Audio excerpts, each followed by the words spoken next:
Come to stories and practical messages that we'll share here. Amar of Nachman said, Tesili, it'll give me reward. Which does not mean that he was doing the following just for reward, because the Mishnah tells us a person should not serve Hashem because he wants reward. Do it like a servant who serves his master. It's the right thing. That's what you have to do. That's your responsibility. We want to serve Hashem. But when he said, I'll have reward, what he meant was, it's not why I'm doing it, but when you'll notice me being rewarded in the world to come, you should know this is the reason. What's the reason? The Kayemis Shalish Odei Shabbos. I was careful to have 3 meals on Shabbos. Some say what he was excluding was the 4-meal opinion, that you have to have 4 meals on Shabbos, three Shabbos day, 1 Friday night. But he's saying is I was careful about the meals on Shabbos, and therefore I have this reward. We also learned that 3 meals on Shabbos doesn't only mean that you had it yourself, but also means the fact that you gave others, you helped others have the meal. Amar of Yehuda, that was Reb Nachman's saying. Yehuda said, Tesili de kayemes iyun tefillah. I was very careful.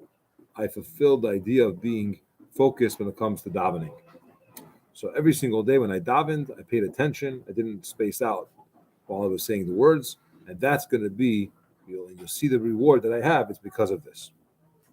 Amar Rav Huna b'nei Rav Yeshua, Rav Huna the son of Rav Yeshua said, Tesili de lasagini ar ames begilui hareish. I didn't walk 4 ames with an uncovered head. Now, uncovered head means not wearing a yarmulke, and technically you could walk less than that amount. But he said I didn't walk that amount without my head covered, and for that merit, I'm going to get these rewards. Amar of Sheishes, Teisili the Kiamis Mitzvahs Tefillin. Rav Sheishes, however, said the reward that I have, or I'm going to get, is a result of keeping the mitzvah of Tefillin. Now, keeping mitzvah of Tefillin is basic. It's a biblical commandment. You have to do it. What are you referring to? It's nothing extra, or there's no type of some kind of novel idea that he's saying, I'm going to be rewarded for doing tefillin. So some F.R.E.E explain that what he meant was, I didn't go, 2 opinions. Either I didn't go 4 amas, 6 feet without wearing tefillin, meaning he constantly wore tefillin during the day. And the other opinion, that's Rashi's opinion, the other opinion says, I didn't lose focus. When I was wearing tefillin, there's a mitzvah, there's a halacha, that while you wear tefillin, you need to make sure that you don't lose focus of the tefillin, because you have to behave a certain way when you wear tefillin. Your mind has to be pure, your body has to be clean. So if you just go about your business while you're wearing tefillin, you run into some problems. So that's why during davening, we touch our tefillin every once in a while. We want to just remember that it's on our head and not forget about it. So he was very careful about this, and he always paid attention and knew that the tefillin was on his head. Maybe a good time to mention that in the olden days, people would wear tefillin not just for davening, they would wear it all day, from morning to night. They would learn in the tefillin. You're allowed to eat in tefillin, not a main meal, but a snack or something you're allowed to have in tefillin. Obviously, you have to take it off and you go to the bathroom and so on. But because tefillin is so holy and it's a mitzvah, they wanted to wear it as long as possible. Also, while you wear tefillin, you have to have pure thoughts and a clean body. So it's another way to stay focused. I'm wearing tefillin, so I can't say certain things. I'm wearing tefillin, so I can't engage in certain behaviors. I'm wearing tefillin.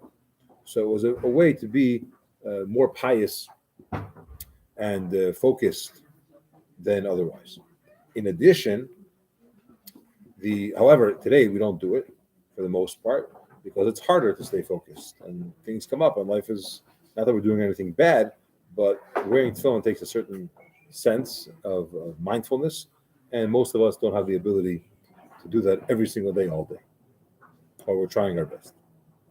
But what you see here is these Rav Nachman, Rav Yehuda, Rav Huna, the son of Rav Yeshua, and Rav Sheishes each said different mitzvahs that they've done, which they say the merit that I'm going to get, the great reward that I'm going to have in the world to come, I can trace it back to those mitzvahs. That was my thing. I was very careful about that, whether it's eating 3 meals on Shabbos specifically, or it's being focused on davening properly, and so on. Amar Rav Nachman says, I am getting the reward. In addition to what he said about the 3 meals on Shabbos, he said I was careful about the mitzvah of tzitzis. which also means I didn't go arba ames, 4 ames, which is 6 feet, without wearing tzitzis. Rashi tells us that's what he means. It doesn't mean just wearing tzitzis. But I was careful that I didn't walk 6 feet without wearing tzitzis. The Anaf Yosef says what he means, what Nachman is implying is I was constantly touching my tzitzis, meaning I didn't forget that I was wearing them. Every once in a while, I give it a tap. It was front and center, because the point of tzitzis is to remember all the mitzvahs. That's why we wear tzitzis. So if you don't remember that you're wearing tzitzis, you kind of lose the point of it's a reminder. So he said, tzitzis, I wore it, and I actually did it properly. I was always paying attention to the tzitzis. Now we have an interesting and a famous conversation. Rabbi Yosef was a great sage, and he asked another of Yosef, the son of Rabbi, Avuch b'mai zohir tvei. Your father, meaning Rabbi, what was his main mitzvah? What was he really careful about? What was his thing? Of course, he did all the mitzvahs. Of course, he was careful to do them properly. But there's got to be something that was his baby, his mitzvah that he was really into. What was it? I'm curious to know. Rabbi was a very great sage. He's your father. Tell me, what was his thing? So he told him, Amar Levi tzitzis. Tzitzis was his thing. And to illustrate this, how careful he was about tzitzis, he relayed the following episode. Yom Echad, one day, have a kasolik with darge. He was once climbing up a ladder. Okay? He was going up, or staircase, and on the way, one of the strings of his tzitzis ripped. Now he's stuck. Why is he stuck? Because you can't wear a 4-cornered garment without proper tzitzis. And if it ripped and it invalidated the whole tzitzis, you either take off the tzitzis, you have no choice. It's better not to wear the tzitzis than to wear a 4-cornered garment without tzitzis on it. So, but he was so careful about tzitzis, he didn't want to go without tzitzis, that when it ripped, he didn't go up or down. He stayed exactly where he was until they were able to bring him another string and put it in. I guess it wasn't readily available another pair of tzitzis just to flip it on, so they had to bring another string, and he put on the tzitzis. Only then did he move. That's how careful he was. It was his mitzvah, his thing. In general, we find that Chassidus tells us a lot about this, that those mitzvahs that are very hard for us to do, it's usually an indicator that that's important for us. Sometimes you find that a mitzvah which is not such a big deal, or if you compare it to other mitzvahs which are easier for you to do, somehow that's so challenging for me. And maybe the reason is because that's my mission. That's what my neshama wants. That's really what I'm here for. So we got to do all the mitzvahs, but don't be discouraged from something which is harder. On the contrary, that's an indicator that it's important for your neshama, for your journey, and so on. That's why sometimes a person has a more simple mitzvah that he finds more challenging. And one of the bigger mitzvahs, which takes much more commitment, maybe much more time, maybe much more expense, and somehow it's not a big deal for him. But the small one, there's always something comes up. He's not in the mood. He doesn't want to. There's some kind of obstacle that gets in the way. He should know that is, maybe that's his calling. That's what he's here for. Abaye said, Tasile, you know what's going to be a reward for me? What's really going to be in my stead for things that I've done? But my reward, the Kochazina Tzura Mirabanan the Shalom Masechta. I've seen, whenever I came across someone from the sages, someone of the students that were learning, and he finished the Masechta of Talmud, one volume, a tractate of Talmud. Aveda Yamatava L'Rabbanan. I made a yomtiv. I celebrated, even though not everyone finished that volume. In fact, one person finished it, and we participated in it. It's a joy for learning Torah, and that is going to give me a tremendous reward. I celebrated the completion of a Masechta. This is something which we find, which is a custom, that we do that. We're careful when it comes to a Siyum Masechta. People celebrate. It's a yomtiv in the sense of it's a cause for jubilation, and we commemorate it. That's Abaye was saying is his thing. In other words, you see how important he felt that was, and how much he dedicated himself to it, that he says, I'm going to be rewarded for this. You should know this is what it's for. Omar Rava said, Tasili,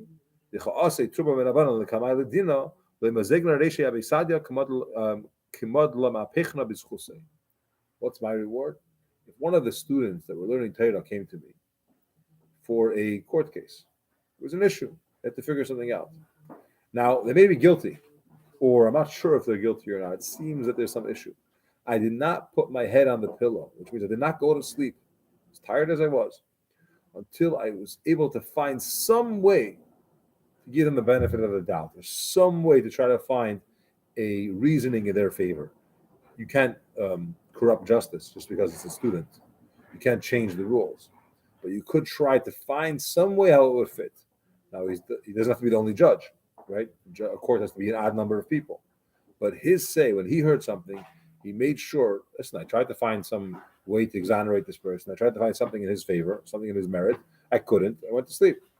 He did not go to sleep, he said, until I found something. I don't know if it's going to help, but at least I tried. That's how dedicated I was for someone that was learning Torah. And that, he said, is going to give me great reward. Oh, and my about Rav Ashi. Rav Ashi said, I actually am invalid to sit on a court for one of the students of the yeshiva, one of the sages. Why?